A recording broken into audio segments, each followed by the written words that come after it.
बस यही कमजोरी, यही अज्ञानता, यही विवशता हमें बार बार जन्म मरण के चक्र में डाल रही है। जानते हुए भी हम इनका विरोध नहीं कर पा रहे, क्योंकि हमारे अंदर नाम जप नहीं है, हमारे अंदर भगवत स्मृति अखंड तैल धारावत नहीं चल रही। इसलिए कुमार्गगामी प्रवृत्तियां हम पर हावी हैं और हमको सतमार्ग से विमुख कर रही बार बार। पर हमें हारना नहीं है। बात ध्यान से सुनिए। अनंत जन्मों से हमको ये परास्त करते चले आ रहे हैं, पर इस जन्म में हमारे ऊपर विशेष कृपा है कि हमारे सहयोगी हरि रूप गुरुदेव, गुरुदेव रूप हरि हैं। अब हम सैकड़ों बार हारते हुए भी नहीं हारेंगे। हमारा मन, हमारी इंद्रियां, ये हमें बार बार परास्त कर रही, लेकिन हम निराश नहीं होंगे, हम उदास नहीं होंगे, हम आगे बढ़ेंगे। उपासक अगर थोड़ी भी निराशा ले आया भगवत मार्ग से, तो वो घाटा होगा जो किसी भी तरह पूरा नहीं किया जा सकता। हम अजितेंद्रिय हैं, अपराधी हैं, नीच हैं, माना, पर हम इतने में बने नहीं रहेंगे। हम आखिरी श्वास तक प्रयास करेंगे कि हम अपने गुरुदेव और हरि के अनुकूल चलकर उनको प्रसन्न कर लें।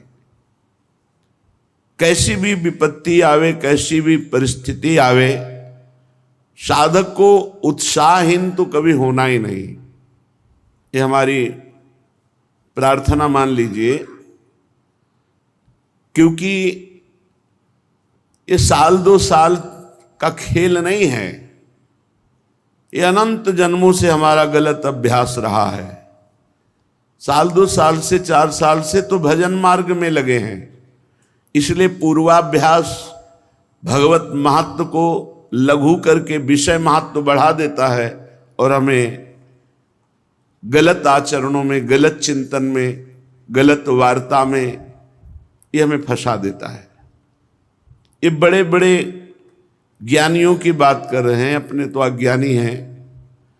इसलिए पहली हमारी प्रार्थना स्वीकार करो कि तुम्हें कभी भी किसी भी स्थिति में निराश नहीं होना। क्यों छुपाएं? सारी गलती हमारी ही नहीं है, आपकी भी है। हे प्रभु, हे शरणागत वत्सल, अगर हम फिसल कर गिर रहे हैं तो उस समय आप कहाँ थे? बाद में तो डांट लगाते हैं, उस समय आप कहाँ थे? उस समय आप बचा लेते। जैसे गिरते हुए बालक को माँ संभाल लेती है, तो नाथ, अब आप कह रहे हैं तो सारी गलती हम मान रहे हैं कि हमारी गलती, पर इसमें आपकी भी है।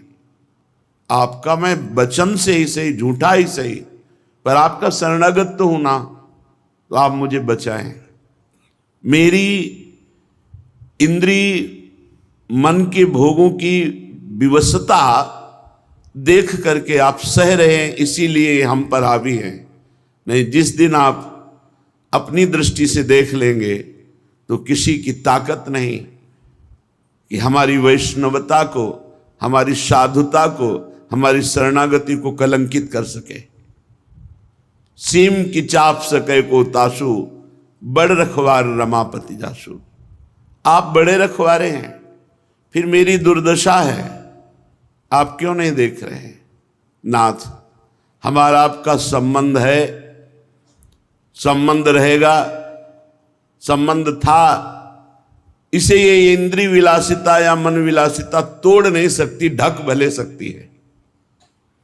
कुछ दिन के लिए कोहरा जैसा लाकर ढक सकती है, लेकिन तोड़ नहीं सकती। प्रभु, अब चाहे लाख बार हमारी निंदा हो, अपमान हो, तिरस्कार हो, हम आपको नहीं छोड़ पाएंगे।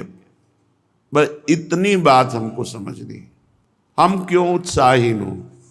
आप चाहते हो? नहीं, आप देख लो, फिर हमें और कोई देख सके ऐसा पैदा ही नहीं हुआ कोई प्रभु। तो हमें अपने प्रभु से भी बात करनी है, प्रभु से प्रार्थना करनी है, और जो हमारी उद्दंडता है उसे छोड़ने का प्रयास करना है। हमें निरुत्साहित नहीं होना।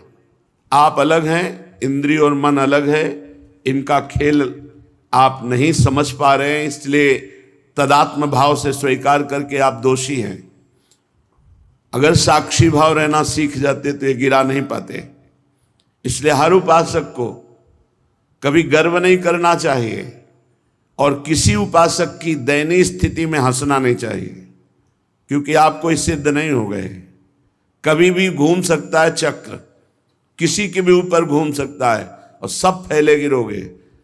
बचा सकते हैं तो प्रभु बचा सकते हैं, और प्रभु उसे बचाते हैं जो दूसरे पर दया करता है, जो दयनीय स्थिति में भी उसको सहयोग करता है। आप उठो, आप भगवत मार्ग में चलो। ऐसा हजारों बार हुआ है, बड़े बड़े साधकों के साथ हुआ है और वो भगवत प्राप्त हुए हैं। इसलिए उपासक निरुत्साहित कभी ना हो।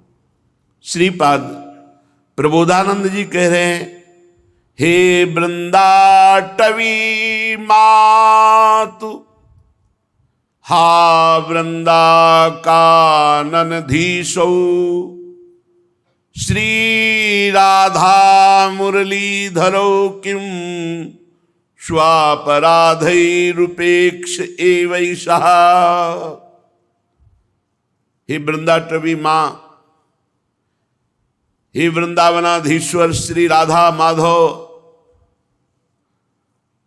मैं कैसे आपसे प्रार्थना करूं, बड़ा अपराध करने वाला हूं, पर इतना मुझे पता है कि आप हमारी उपेक्षा नहीं करेंगे। ये बात, मैं कैसे आपसे प्रार्थना करूं, बड़ा अपराधी हूं, नीच हूं, पर मुझे इतना भी पता है कि मुझ अपराधी नीच की आप उपेक्षा नहीं कर सकते। और सच्ची मानिए, आप